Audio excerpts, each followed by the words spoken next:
Greetings and welcome to the lecture for Chapter 10. This is Social Work and Criminal Justice. What we are looking at here within the realm of social work is the history of social work being used to help rehabilitate those in need. It started with, in the 1900s, the early 1900s, it started with juvenile courts were established to provide professional services to children. Social workers staffed these courts. J. Adams and E. Abbott provided leadership, education, and research in correctional social work. And social workers became clinicians and rehabilitative situations came to a point to where they would work to change the way that prisons were set up and the way that the type of programs were offered to those incarcerated. F. Kelly developed a training program for Children's Bureau staff and promoted child labor laws. Social work education included courses in law and social work.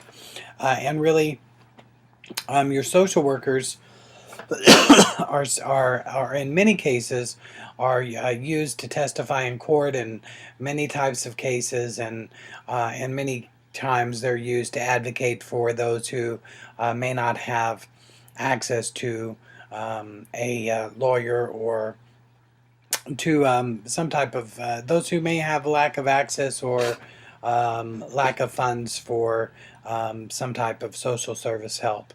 In 1930s, introduced social casework into the prisons to facilitate rehabilitation.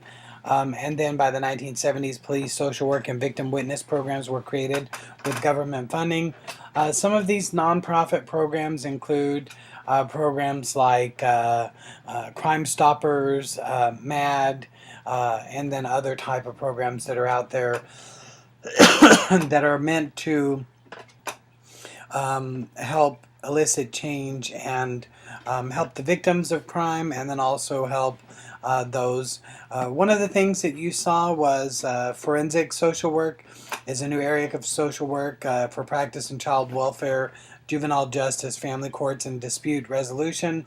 A social worker may be the person who's on staff as a mediator for people who are having a divorce, child custody cases, cases where there may be a child who has some type of negative home environment. Social workers, of course, are involved in all of those cases and things that we talk about when we talk about the neglect or abuse or suspected neglect or abuse of a child. Social workers challenge punitive and destructive criminal justice policies. Of course, with the war on drugs, and one of the biggest things that we see is oftentimes that criminal justice policies do not work, and so the goal is to punish, deter, rehabilitate, and remove criminals, basically to develop programs to help people to change rather than just locking them up to do time. They look at facilitating due process and enforcing laws. A misdemeanor, relatively minor offense resulting in fines, probation, or brief jail time, and then felony serious crime resulting in a prison sentence or death penalty. One of the controversies about this in our society today is should people be penalized and get felony charges for drug charges where minimum sentencing guidelines are in place if it's a drug charge, if basically it's because of some type of addiction problem. In other words, is their crime merely related to their mental health place, which is if someone is dealing with substance abuse or chemical dependency, then it's really hard to look at someone having a drug possession charge at a young age as a result of bad habits, and then that affecting them for the rest of their lives. So there's still a wave of change within policy to try and help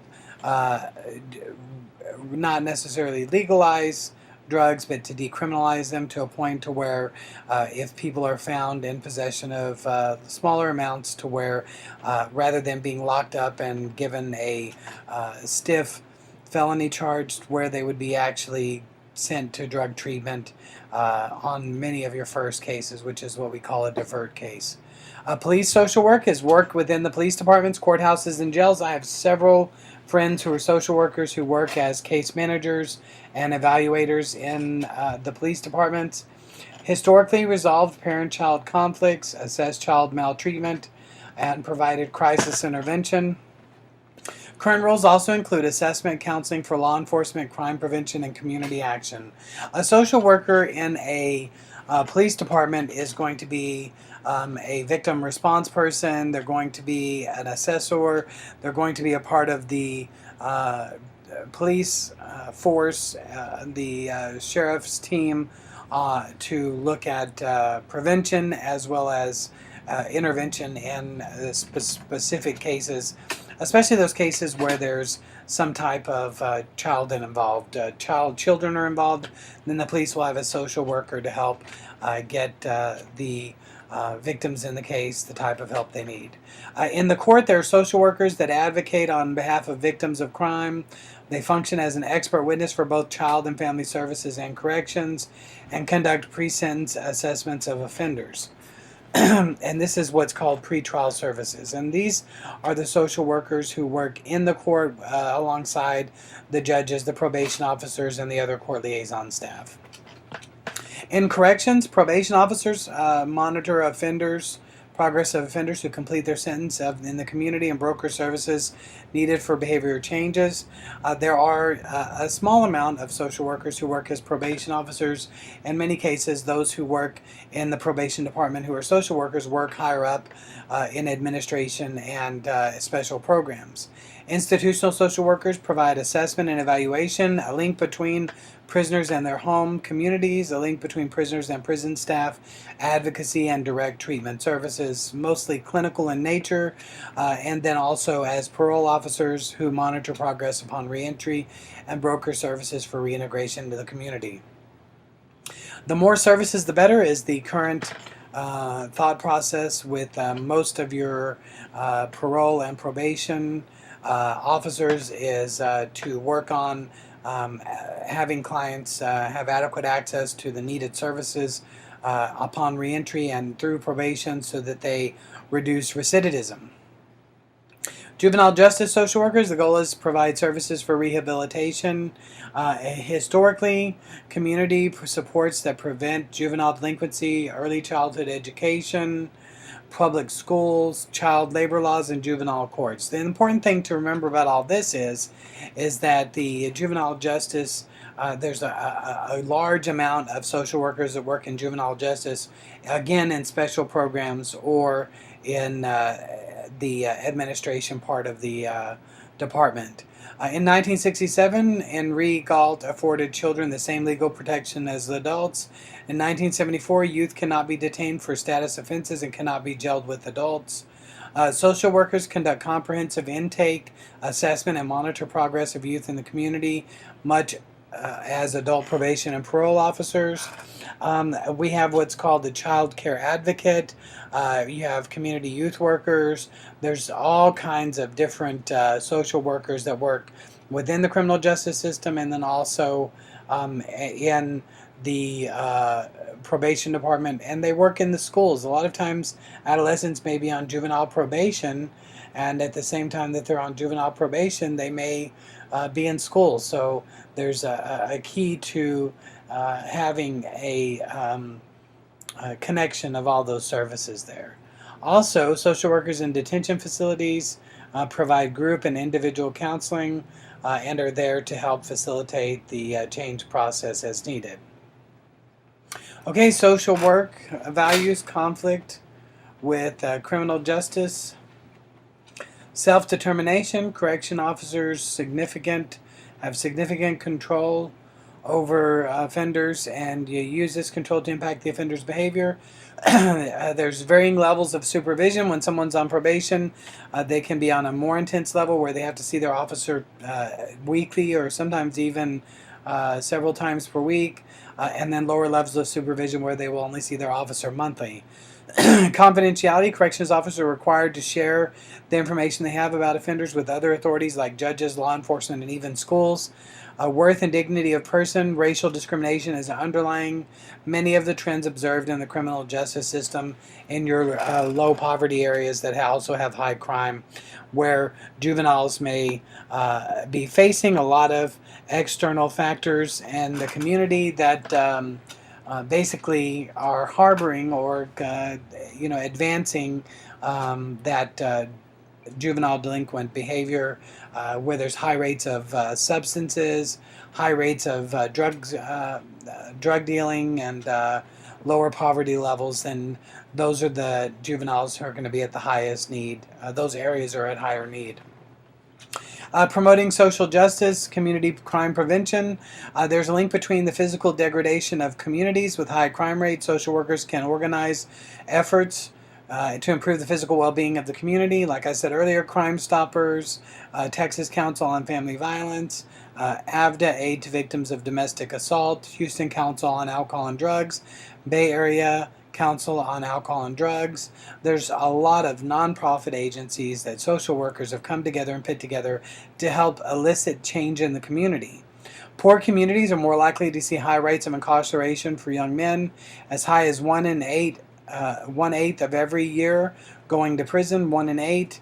Social workers advocate for economic development to support employment and training that provide alternatives to crime. Goodwill Industries in Houston has several grant programs. They've got a CYC program that helps any youth who've had a juvenile charge to help them to get their first job and get job training.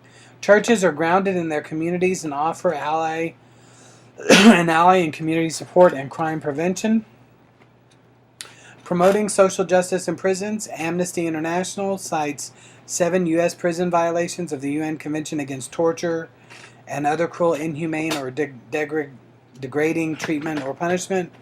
Amnesty International recommends standards of care for prisoners, including specific humane treatment for pregnant women. And this is what the minimum standard would be as far as those social workers helping to advocate for long-term change in prison populations and how prisoners are held.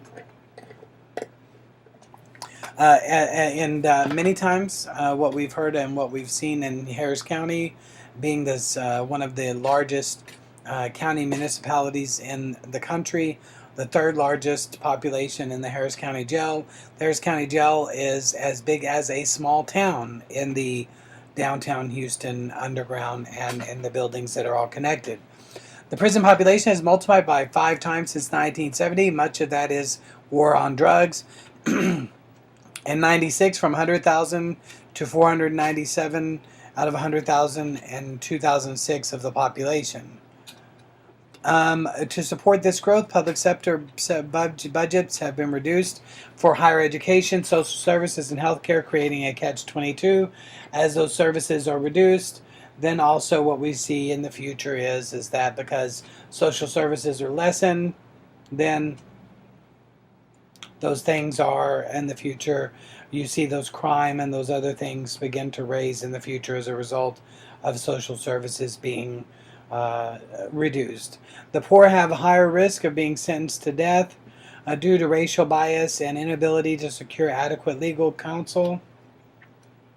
Also, we look at juvenile justice policy considerations for reform. Since 1994, the juvenile crime rate has steadily decreased, and this is a result of juvenile justice intervention, and they should consider the social conditions impacting a youth's risk of delinquency. Delinquency and behavior in youth is common, and most youth mature out of these patterns There are programs in schools, the alternative schools. There's other types of programs that are there, churches and other organizations, Big Brothers and Big Sisters, the YMCA, and other programs are in the community helping to lower the risk, the factor of recidivism for these adolescents. This concludes this lecture. I'll see you in the next one.